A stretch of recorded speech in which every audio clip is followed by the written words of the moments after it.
Sports Flash TV na may dati. Ito ay lagi kang panalo, bakbakan na sigurado, mga balitang ang update sa paparating na laban ni Juan Francisco Estrada, Casimero versus Hitomboa rematch. Ayon kay Hitomboa, pag-usapan natin yan mga ka-flash. Pero bago ang lahat, huwag kakalimutang i-like, mag-subscribe at hit ang notification bell para updated ka sa mga bidyong katulad nito.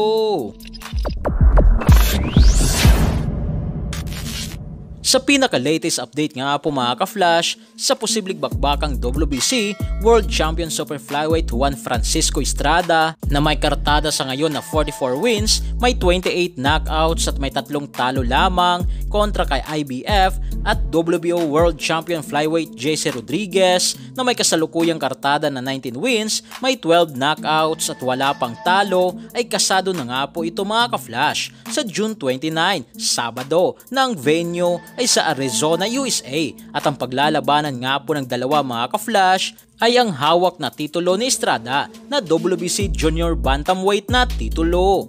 Sa kabilang balita naman nga po mga ka-flash, patungkol dito sa tinalo ni Casimero via unanimous decision noong last May 13, 2023 na si former WBO Global Super Bantamweight Champion Filipos Hitomboa, ay nagkomento nga po ito sa video ni Jowie Boxing World na ayon kay Filipos, Casimero versus Hitomboa 2 coming soon. Dagdag pa niya dito, why Philippines and Asian boxer don't want to fight me again. Matatandaan nga po natin mga ka-flash na isa sa 3 pinagpipilian ng Team Casimero bilang unang makakalaban ni former 3 Division World Champion, angas ng Pinas Janrel Cuadro alas Casimero ngayong taong 2024 ay si Filipos Hitomboa, na kung ayaw nga nitong labanan si Marlon the Nightmare Tapales sa kadahilan ng malaki umano ang bayad na hinihingi, o di kaya'y rematch din kay Yukinori Ogoni na sa huling laban nga po ng dalawa mga ka-flash last October 12, 2023 ay nagtapos ito sa isang technical draw na resulta dahil sa headbutt. Sa ngayon nga po mga ka-flash,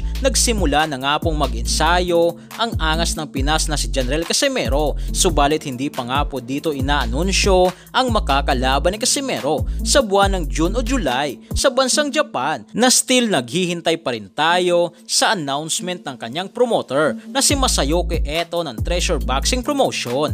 Kayo mga ka-flash, posible pa rin kaya ang Casimero versus Hitomboa rematch, at ano ang masasabi nyo tungkol dito? Para sa inyong komento at reaksyon ay komento nyo na sa baba. Hanggang sa muli, ito ang The Sports Flash TV. Sports Flash TV na may dati. Ito ay lagi kang panalo, bakbakan na sigurado, mga balitang boxing. Ito laging bago, balitang boxing, laban na kasado, di papahuli pagdating sa bakbakan, mga pambato na patuloy ang laban. Sasaliksikin ang bawat babalita, talagang diin, bawal ang mahina sa loob ng ring. Merong pambihira, mga kamao na nagiging bida.